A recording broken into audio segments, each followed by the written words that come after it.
Isang masayang yugto sa buhay ng Filipino-German model actor na si Will Devon ang ibinahagi niya kamakailan matapos niyang i-reveal na siya ay kinasal na sa kanyang non-showbiz partner na si Joanne de la Rama.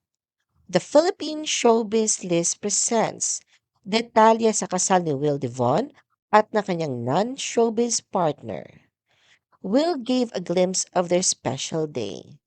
Isang makulay at puno ng emosyon na pagsilip sa kanyang kasal ang ibinahagi ni Will Devon sa kanyang Instagram page noong September 2, 2025.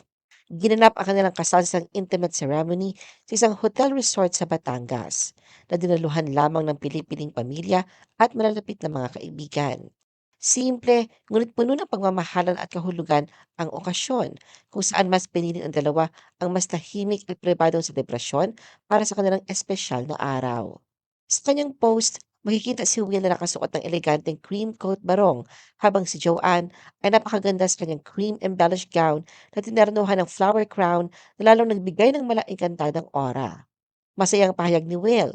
It's official. We pulled it off in 2 weeks. No one tripped.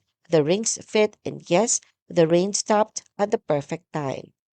Will described their intimate ceremony as a meaningful gathering. Hindi lamang simpleng kasalan ang naging paglalarawan ni Will sa kanilang intimate ceremony, kundi sa itong makabuluhang pagtitipon. Dagdag pa niya, this was more than just a wedding, it was a mindful gathering of love, laughter, family, and soul connections. A celebration not only of two becoming one, but of presence, gratitude, and the beauty of shared moments.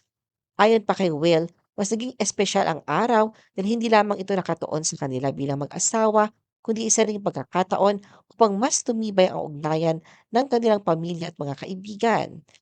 Will highlighted the event's shared values with Joanne. Hindi lamang simpleng kasalan ng isang republiko ni Will tungkol sa kanyang pag-iisang dibdib kay Joanne, kundi isang selebrasyong hitik sa kahulugan at damdamin. Sa halip na tumuon sa pagiging perpekto ng bawat detalye, ipinakita ni Will kung paano nila pinanday ang kanilang espesyal na araw batay sa mga pinapahalagahan nilang dalawa, ang mindfulness at spirituality. Ayon kay Will, higit pa sa engrandeng seremonya, mas mahalaga para sa kanila na ipakita ang intensyon at katapatan sa kanilang pag-iisang dibdib. Pinili nilang gawing simple, ngunit makabuluhan ang bawat aspeto ng kasal mula sa lugar hanggang sa mismong daloy ng programa upang mas ipakita ang kanilang tunay na halaga at pananaw sa buhay. Will admitted that no wedding is perfect. Hindi may tatanggi na puno ng kahulugan at inspirasyon ang naging kasal ni Will at Joanne. Sa kanyang pahayag, inamin ni Will na bagamat walang kasal na perpekto, ang kanilang hangarin ay maramdaman ng lahat ang presensya ng Diyos sa bawat mahalagang sandali na kanilang espesyal na araw. Para kina Will at Joanne, higit pa sa magarang setup at dekorasyon, ang pinakamahalaga ay ang ipadama sa kanilang mga bisita ang pananampalataya, pasasalamat at mas malalim na koneksyon sa isa't isa. Will express gratitude to wedding guests. Isang taos-pusong pasasalamat ang ipinaabot ni Will sa lahat ng dumalo at nakasaksi sa kanyang pag-iisang dibdib kay Joanne. Sa gitna ng kanilang intimate ceremony, buong puso niyang sinabi, "Thank you to everyone who has walked with us since the beginning of our journey." Para sa kanya, ang kanilang kasal ay hindi lamang isang selebrasyon ng pagmamahalan ng dalawang tao, kundi isa ring pagpupugay sa pagkakaisa at presensya ng mga mahal sa buhay na sumuporta sa kanila mula sa simula hanggang sa pagiging mag-asawa. Mas naging makulay at espesyal ang seremonya dahil bukod sa pamilya at malalapit na mga kaibigan, ilan sa mga kilalang personalidad sa showbiz ang nakiisa sa kanilang pagdiriwang. Dumalo sa kasal sina Maxine Magalona at Miriam Kiambao, kasama ang kanilang mga asawa na kapwa malapit kina Will at Joanne. Will shared how his love story with Joanne began. Isa nakakakilig na pagbabalik-tanaw ang ibinahagi ni Will sa kanyang Instagram post noong February 2025, kung saan ikinuwento niya kung paano nagsimula ang kanyang pagmamahalan sa ngayon ni asawa niyang si Joanne. Ayon kay Will, bago pa man sila tuluyang naging magkasintahan, una muna silang naging magkaibigan at magkatrabaho. Ani Will, we were friends before everything. We were workmates and we slowly started to see the beauty in each other. Mula sa pagiging colleagues, unti-unting nahulog ang kanilang loob sa isa't isa. Ang pagkakaibigang yon ay nagsilbing matibay na pundasyon ng kanilang relasyon na kalaunan ay humantong sa isang mas seryosong pagmamahalan hanggang sa sila'y maging forever partners in life.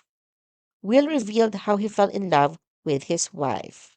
Ayon kay Will, hindi lamang simple ang pagkakaibigan at pagiging magkasama sa trabaho ang naging simula ng kanilang pagmamahalan. Mas naging makabuluhan ang kanilang relasyon dahil pareho silang dumaan sa proseso ng individual na pagpapagaling bago nila natagpuan ang isa't isa.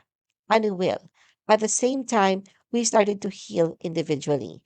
And as we began to heal, I started to see her for what she is, which is a beautiful, kind, sweet, patient human being, and it just made me begin to fall in love with her. Para kay Will, isa sa pinakamahalagang bahagi ng kanilang relasyon ay ang proseso ng healing na magkasama nilang pinagdaanan. Sa kanyang pagbabahagi, inilarawan niya kung paano mas lumutang ang tunay na kagandahan ni Joanne. Hindi lamang sa panlabas na anyo, kundi lalo na sa kanyang kabutihan, pagiging maunawain at malasakit sa kapwa. Ayon kay Will, sa bawat hakbang ng kanilang journey ay mas nakilala niya ang lalim ng pagkatao ni Joanne. Ito raw ang nagpatibay ng kanyang pagmamahal at naging dahilan kung bakit siya tuluyang nahulog sa kanyang kabiyak.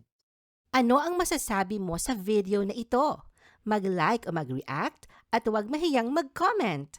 For our YouTube viewers, huwag kalimutan mag-subscribe at i-hit ang notification button. At para sa aming Facebook viewers, mag-like at follow sa aming Facebook page para updated ka sa mga showbiz chika.